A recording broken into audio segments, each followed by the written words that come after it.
then the top of that roof was flat. So he went out on his roof. So he went out on his roof and he began to look out over the horizon. And he looked out over his horizon and he saw a beautiful woman bathing. Okay?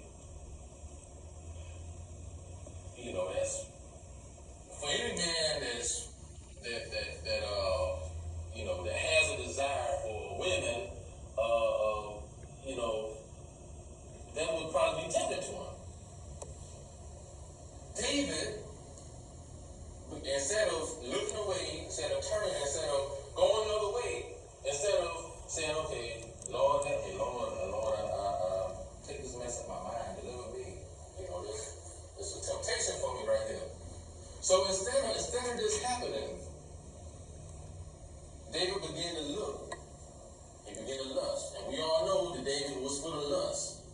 Anyway, how do we know he's full of lust? Simple. When he was on his dying bed, what did they do? They say, bring us a virgin. Bring us a virgin. bring us a virgin here by his bedside.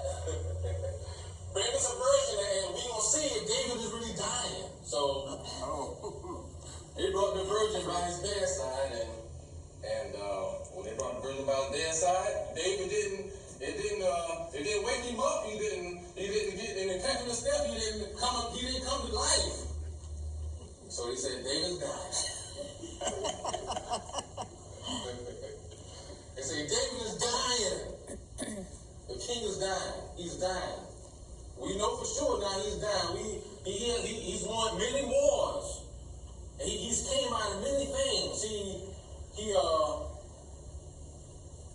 But this time he's dying. Now let me go a little bit deeper. When David was watching her take a bath, okay, it wasn't a regular bath she was taking. So let me go into more depth about how lustful he really was. When she was taking a bath, she was taking a spiritual bath. She was in something that she called a mikvah. She was taking a spiritual bath. Back then,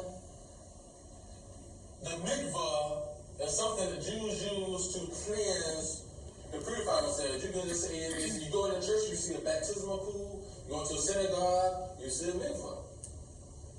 Back then, she was taking a spiritual bath. And she was taking a spiritual bath, and David began to lust at her taking a spiritual bath in a mikvah.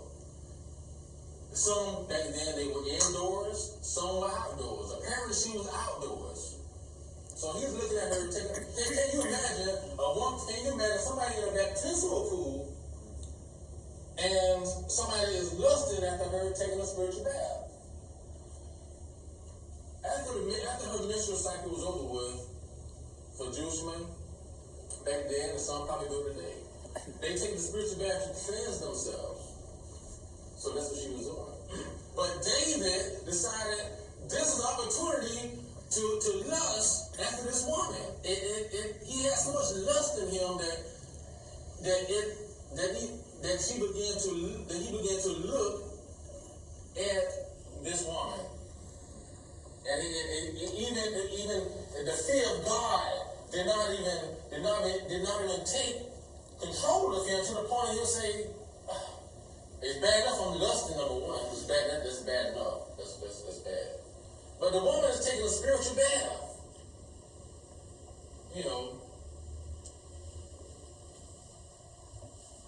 that just goes to show how lust-filled that he was, and he took over, and he sent one of his men. He said, "Who is she?" He said, "Is this not the wife of Uriah?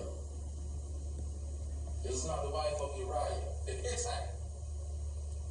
Then he said, "Well, bring her to me."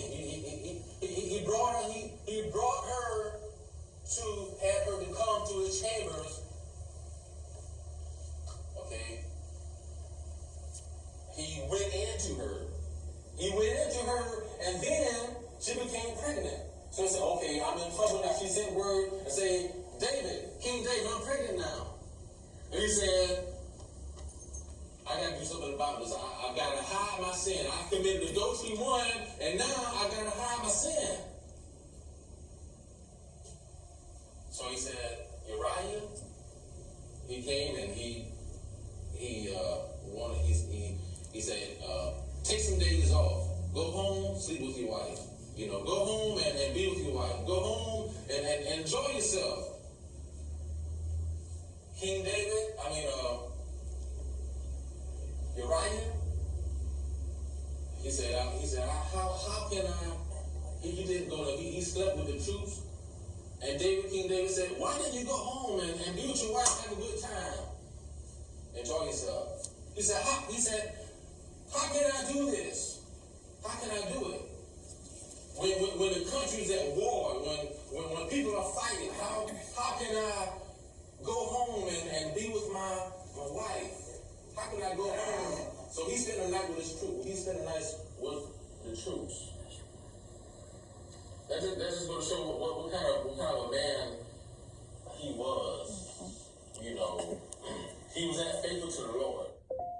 That goes to show what kind of a wife he had to spiritually cleanse herself. Amen. Amen. But what